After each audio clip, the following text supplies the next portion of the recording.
আসসালামু আলাইকুম ওরহমতুল্লাহি ওবারাকাতু আলহামদুলিল্লাহ ওসসালাতু ওয়াসসালামু আলা রাসূলিল্লাহ ওয়া আলা আলিহি ওয়া সাহবিহি ওয়া মান ওয়ালা আম্মা বাদ।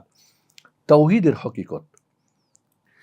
তাওহীদ কাকে বলে, তাওহীদ কত প্রকার এবং তাওহীদের আমাদের বিষয়টা জানার পরে তাওহীদের হকিকত এর মূল রহস্যটা জানা দরকার। তাওহীদকে আমরা জানলেই হবে না, বরং তাওহীদকে আমাদের জীবনের প্রতিটি দিক ও বিভাগে বাস্তবায়ন করাটা হচ্ছে, বোঝাটাই হচ্ছে তাওহীদের হকিকত। আল্লাহ রাব্বুল আলামিনের কাজে আল্লাহ এক, আমরা জানলাম, তবে এটা আমাদের জীবনে বাস্তবায়ন করবো কিভাবে? আমার জীবনে যা কিছু ঘটে গেছে, ঘটছে, ঘটবে, সব কিছু তাওহীদের রুবুবিয়াতের সম্পর্ক। আমি সৃষ্টি হয়েছি রব্বুল আলামিনের রুবুবিয়াতের কাজ, তার কাজ, তিনি সৃষ্টি করেছেন। আমি এখন জীবিত আছি, এটাও তার রুবুবিয়াতের কাজ। আমি সামনে বেঁচে থাকবো, সেটাও তার রুবুবিয়াতের কাজ। আমি এখন যে হালে আছি, যে হালে ছিলাম, যে হালে থাকবো, যা কিছু করি, সব কিছুর মাঝে মহান রব্বুল আলামিনের রুবুবিয়াতের কাজ। অতএব আমরা একে ওকে বিভিন্নভাবে আমরা দোষারোপ করা বা অন্যেরকে ধন্যবাদ জানা, তুমুকে দিয়েছে তুমুকে না, আলহামদুলিল্লাহ রব্বিল আলামিন, বিশ্বজাহানের প্রতিপালক রব্বুল আলামিনের সকল প্রশংসা।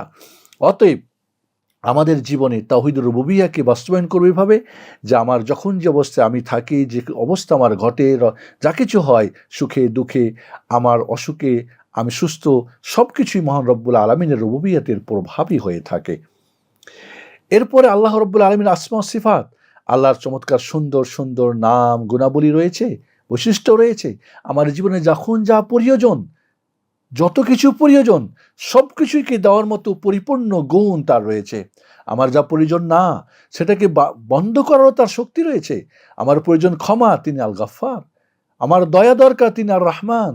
আমার দরকার রিজিক, তিনি আর রাজ্জাক। আমার দরকার সন্তান, তিনি আল ওয়াহাব। আমার দরকার শক্তি, তিনি আল কাবি আল আজিজ। আমার দরকার কিছু পাওয়ার, তিনি মুতি। এবং আমার দরকার সম্মান, তিনি মুইজ। আমার দরকার আমার প্রতিপক্ষ, আমার কি বলে, শত্রুকে পরাজিত করা, পরাভূত করা, লাঞ্ছিত করা, তিনি মুযিল। এইভাবে আমার জীবনের যা কিছু প্রয়োজন আর প্রয়োজন না, সব কিছুকে দেওয়া এবং বন্ধ করার মতো সব কিছুরই গুণ এবং পাওয়ার শক্তি মহান রব্বুল আলামিন রয়েছে। অতএব তাওহীদ আসমা ও সিফাত, তার নাম ও গুণাবলী, তার বৈশিষ্ট্যগুলি তিনি শোনেন, তিনি দেখেন। আমার শোনা দরকার, তিনি শুনেন। আমার দেখা দরকার, তিনি দেখেন। এইভাবে আসমা সিফাতকে আমাদের জীবনে বাস্তবায়ন করতে হবে।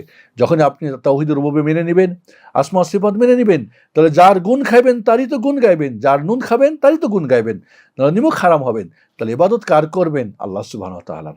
অতএব আমার জীবনের যত কিছু ইবাদত, করণীয় বর্জনীয়, সব একমাত্র আল্লাহর জন্য হতে হবে। আর এটাই হবে তাওহীদের বাস্তবতা, তাওহীদের রহস্য এবং হকিকত।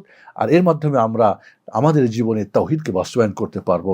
আল্লাহ রাব্বুল আলামিন তোমার তাওহীদকে আমাদের জীবনে পরিপূর্ণভাবে বাস্তবায়ন করার তৌফিক দান করুন, আমিন। আসসালামু আলাইকুম ওয়া রাহমাতুল্লাহি ওয়া বারাকাতুহু।